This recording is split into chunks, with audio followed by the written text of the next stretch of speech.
They invited me to celebrate my biggest promotion. I showed up in my best dress, heart full of hope. Then they handed me a name tag, limited guest, no food, just humiliation. But I didn't cry, I didn't scream. I took out my phone and changed everything. They never saw it coming. I was born and raised in Phoenix, Arizona, the oldest of 3 kids. From a young age, I was the responsible one, the fixer, the planner, the doer. While other kids my age were figuring out who they wanted to be, I was already filling in as a third parent. My mom, Carol, called me her little adult. My dad, James, liked to joke that I was the CEO of the family before I hit puberty. Funny how true that would become. By the time I graduated college, I had a solid marketing degree and a fire in my gut. I didn't come from money, but I believed in building my own. I started a small agency out of my apartment, just me, a laptop, and a dream. I worked nights, weekends, through holidays. I missed birthdays, gave up vacations, and skipped relationships because I had something bigger to build. And I built it. By 30, my agency had real traction. I had employees, clients, recognition. In Phoenix's tight-knit marketing world, people knew my name. And my family? They didn't say, "Congratulations." They said, "We're so proud of you." But what they meant was, "You can help us now, right?" It started small, as it always does. My younger brother Derek lost his job again and asked for a little help with rent. Mom needed money for a medical bill after her knee surgery. Dad needed some capital for a new business venture. It wasn't framed as a handout. It was family helping family. And I believed in that. So I helped first a few hundred, then a few thousand. Eventually, I set up a special company account to keep things organized. I thought I was being smart, streamlining the support, keeping it professional, but they saw it differently. They treated it like an open wallet. No thank yous, no receipts. Just more requests. What hurt most wasn't the money, it was the expectation, the entitlement. They didn't see me as Natalie, the entrepreneur or director. I was the provider, the one who owed them because I had made it.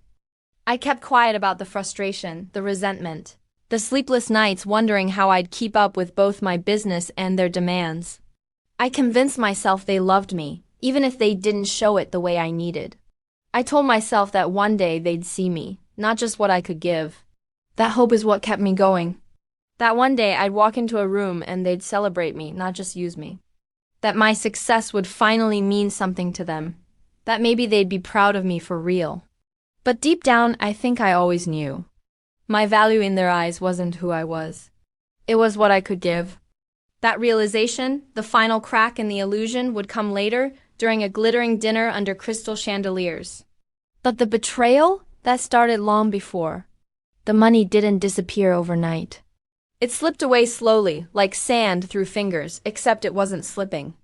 It was being taken piece by piece with smiles and soft voices. Derek called first. He always did.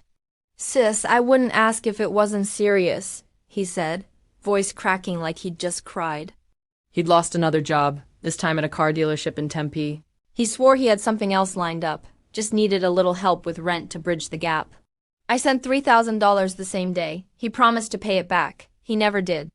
Next came Mom. Her knee surgery had gone well, but insurance hadn't covered everything. "You're doing so well, sweetie," she said, the tone sugary, practiced. "We're just a little tight this month." $5,000 cleared her debt, or so I thought. A few weeks later, she posted pictures from a luxury spa retreat in Sedona. The caption read, "Self-care is how we take our power back." Then came Dad. James doesn't ask. He implies? He'd call, smooth as ever, talking about opportunities or unexpected car trouble or business ideas he just needed to explore. He never explained, never detailed. Just assumed I'd fund it, and I did. $8,000 for a vendor contract, $10,000 for a consultant.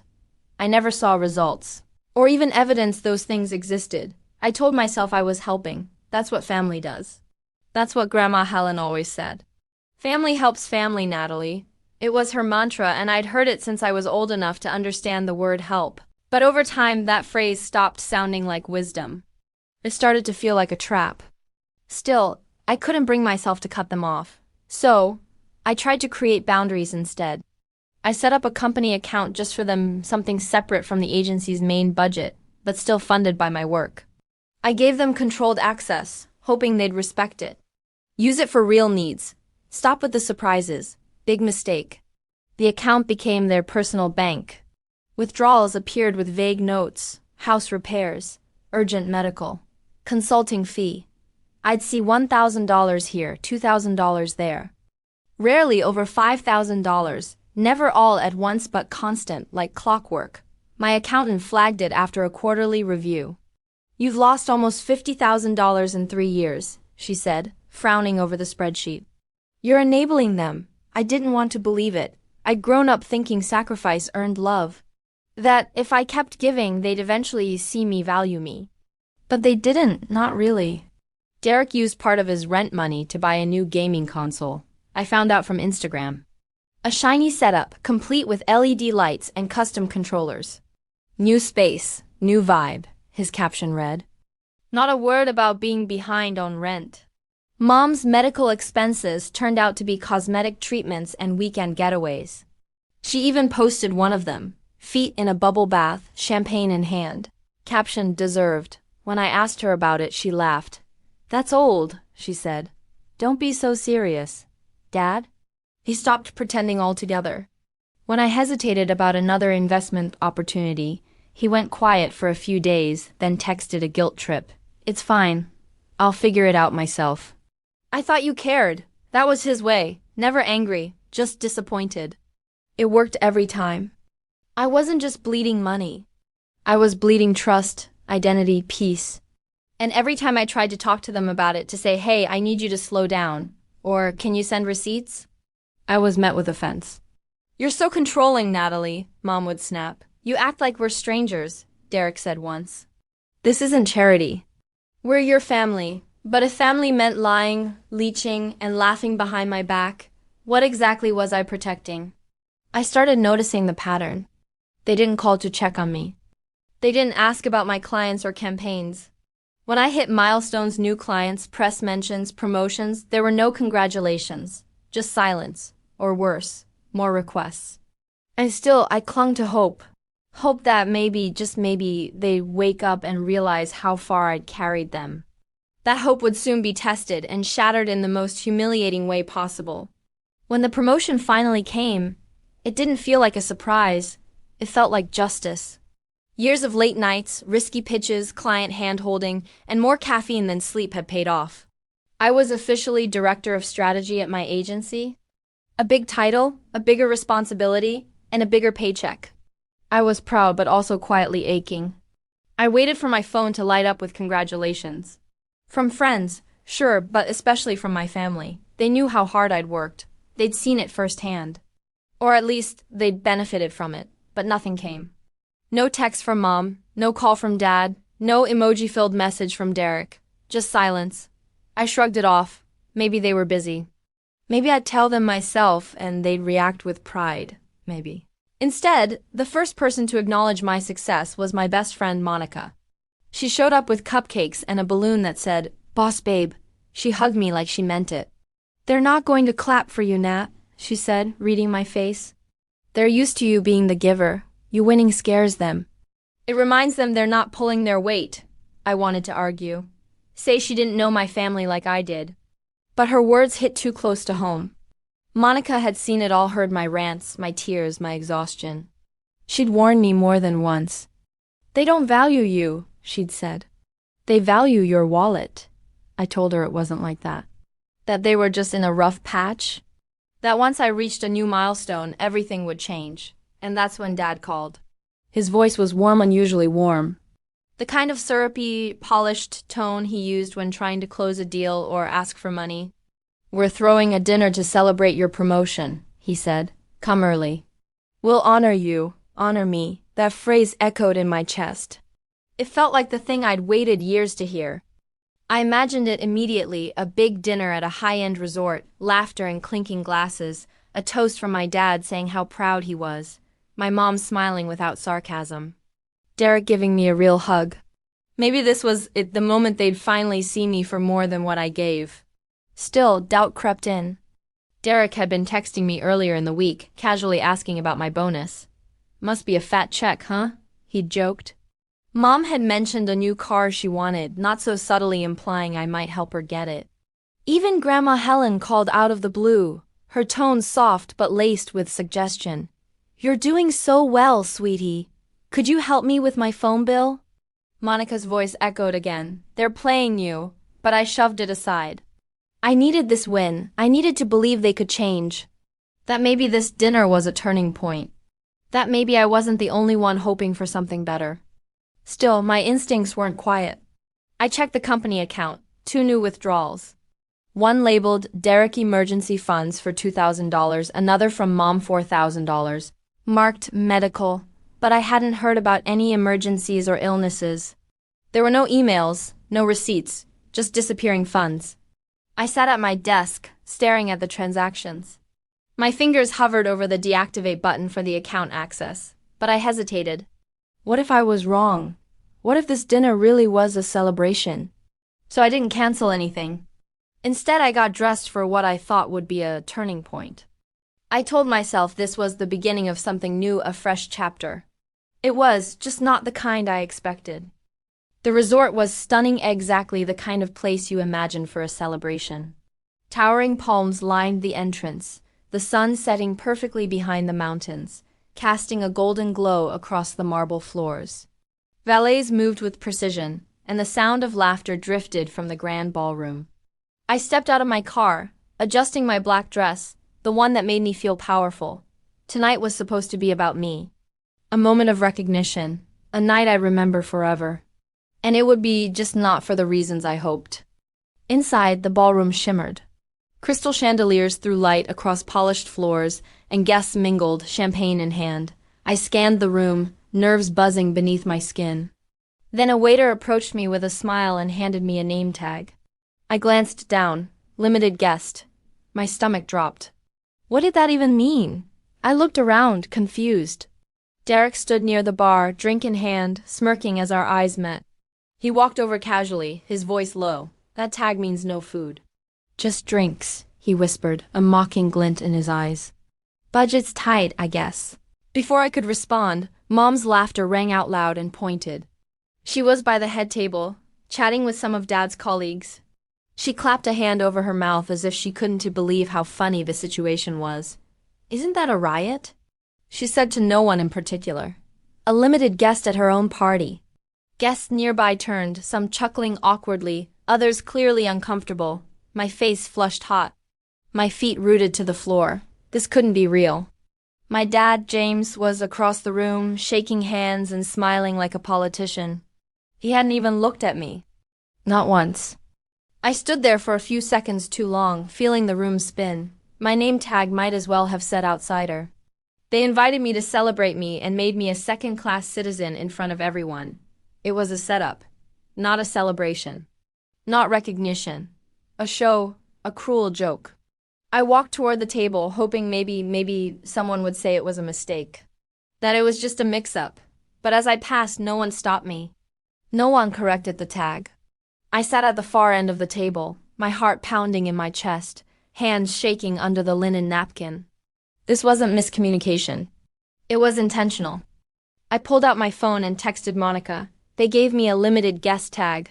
"No food, I'm done." Her response came fast. "Shut the account down. Now." And just like that, the fog lifted. The hurt gave way to clarity. They had used me. Mocked me. And now they were doing it in public. I opened my banking app. The company account still showed them as authorized users. Dad, Mom, Derek, every dollar I'd worked for, they had touched, rent, golf trips, spa weekends, it was all there. My finger hovered over the settings icon. One tap, that's all it would take. Mom's laughter rang out again, this time directed at me. I caught her whispering to someone, pointing discreetly at my tag. Derek lifted his glass, grinning. That was enough. I pressed deactivate users. A warning popped up. "Are you sure you want to remove all secondary access?" I hit confirm. The account was now mine, only mine. I looked up, calm washing over me like cool water. I sipped from the glass of water on the table, no champagne for the limited guest, and waited. 10 minutes passed, then it began. Derek's phone buzzed first. He frowned, tapped, then tapped again, confusion turning to panic. Mom checked hers next. The color drained from her face. She turned to Dad, showing him the screen. Their heads whipped in my direction. Still, I said nothing. Dad walked over, phone in hand, voice low and sharp. "What is this, Natalie?" I looked up, expression unreadable. "Check your notifications," I said. Dad's voice tightened as he repeated himself. "Natalie, what is this?" He held up his phone like it had personally offended him. His calm mask was slipping. I didn't rise from my seat, didn't flinch.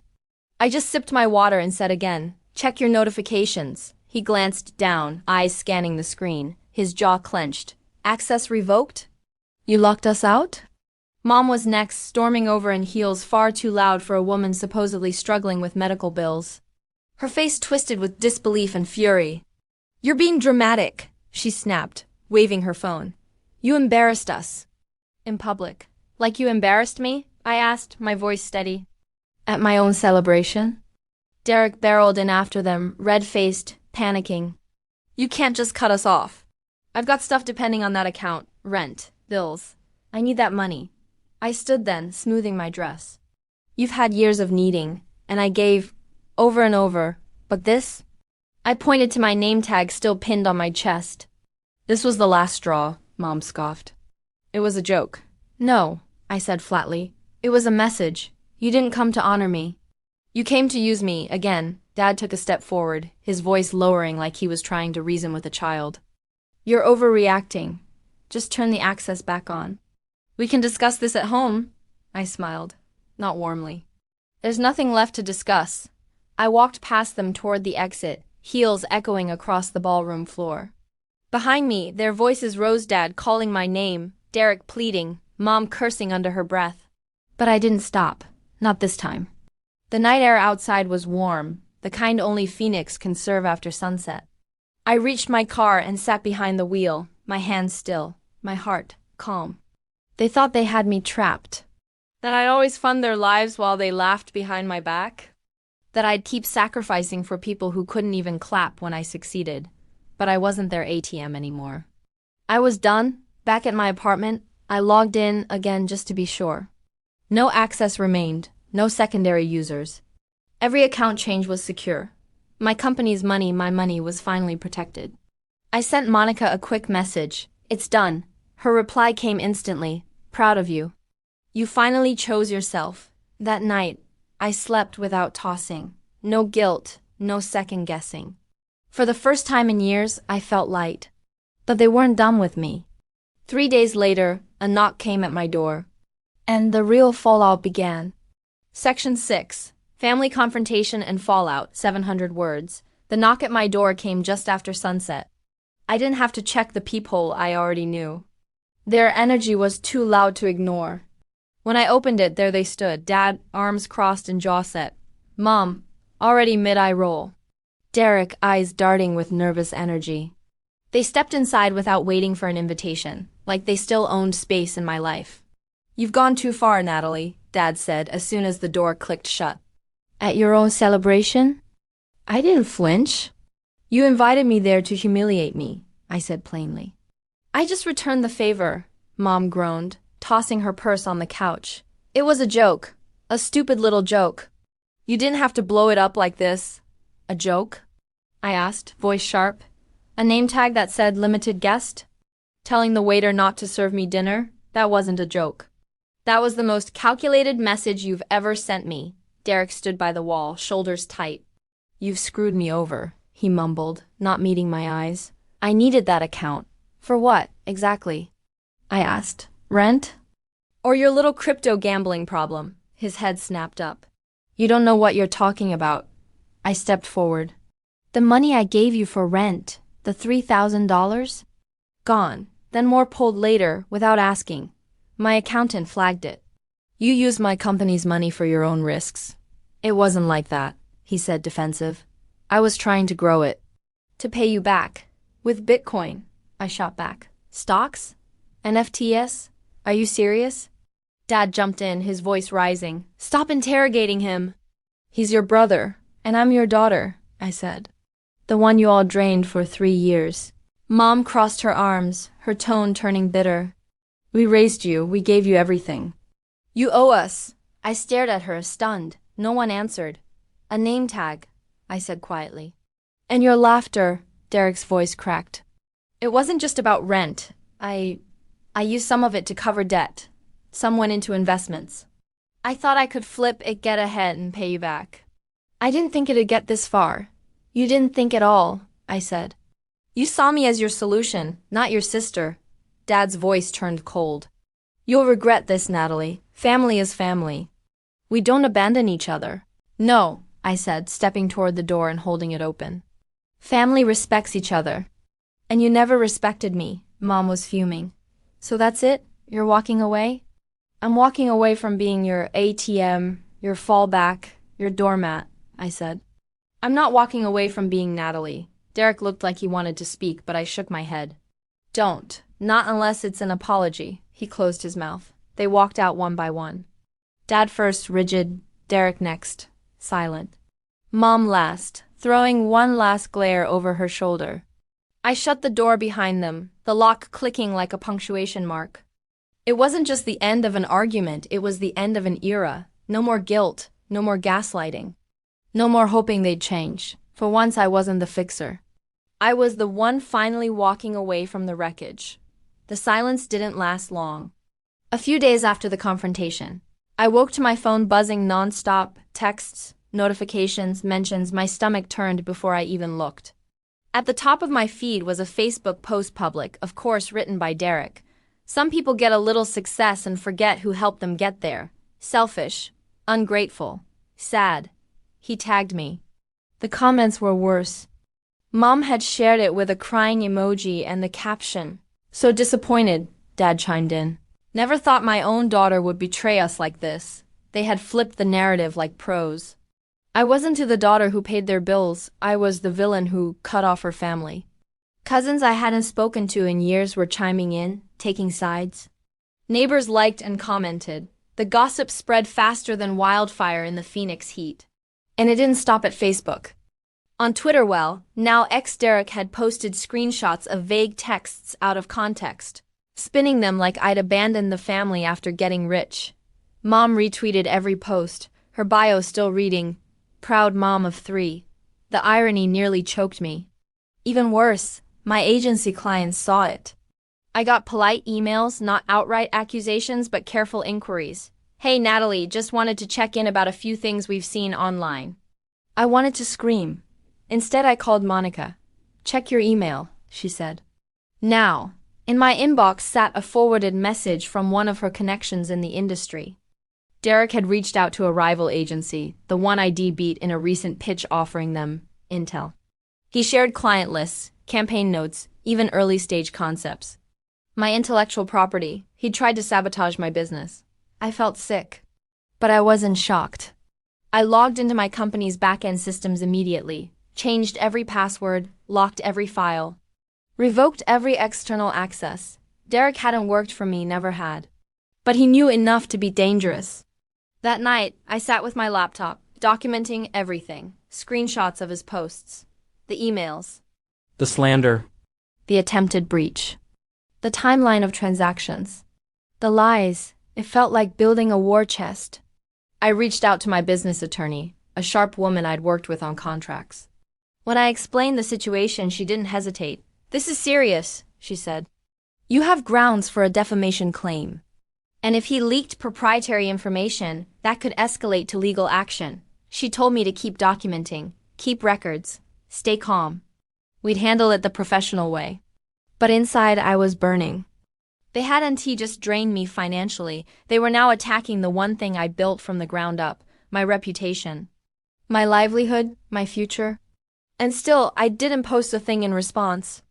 Instead, I drafted a neutral, professional statement and shared it on my agency's social media. My focus remains on delivering excellence to our clients and leading with integrity. Thank you to those who continue to support the work we do. No drama, no rebuttal, just grace. But make no mistake, I was preparing for war. They had gone public. So would the consequences? I agreed to one final meeting, not for closure, not out of hope, just to say everything that needed saying to their faces. We met at a small diner in Central Phoenix. No chandeliers. No wine glasses. Just Formica tables and the faint smell of burnt coffee. I picked the spot on purpose. No illusions here. I arrived early and took a booth in the back. Ordered a coffee I wouldn't drink. 10 minutes later, they walked in together, Dad, Mom, Derek, and surprisingly, Grandma Helen. Dad slid into the booth first, posture rigid. "We need to talk," he said, his voice low, like he was offering me a deal. I didn't move. "I'm listening." Mom leaned in next, voice softer than usual. "We don't want to lose you, Natalie." "Your family." I raised an eyebrow. "You didn't care about family when you posted about me online." Her face tightened. No answer. Derek jumped in, his tone already defensive. "You're making us look bad. You cut us off, and now everyone thinks we're the problem." I almost laughed. "You called me selfish. You tried to leak my business strategy, and I'm the one making you look bad?" He looked away. Then Grandma Helen spoke. Her voice wasn't loud, but it was steady. "Natalie, family is about forgiveness. They've made mistakes, but so have we all. Don't throw this away." For a second, I felt the pull, the old guilt. But then I remembered the name tag, the lies, the $50,000 they drained like it was their birthright. I pulled my hand away from hers. "I didn't throw anything away," I said. "I protected what was mine, what I built." Dad's tone turned sharp. "So what now? You just walk away? From us?" I nodded. "From being used?" "Absolutely." Mom's voice cracked. "We raised you. We gave you everything." I shook my head. "No, I gave you everything. And you laughed in my face while doing it." I stood and pulled a $20 bill from my wallet, placing it on the table. "This is the last thing I'll ever cover." They stared at me in stunned silence. Derek opened his mouth, but I cut him off with a look. "Don't! Just don't!" Grandma's eyes welled with tears, but I couldn't stay, not even for her. I walked out of that diner with no apology, no reconciliation. Just peace. And the sound of the doorbell jingling behind me, closing one chapter for good. Months passed. The chaos faded not instantly, but gradually, like a wound finally clotting. My Phoenix apartment, once filled with tension and anxiety, became my safe place. Quiet. Still. Mine. My advertising agency didn't just survive, it thrived. The campaign Derek tried to sabotage? It landed. Clients raved. Referrals poured in. My team grew. I hired smart, loyal people. I put up tighter security.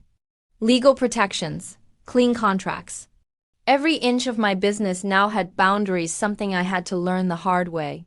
I started every morning with coffee and silence.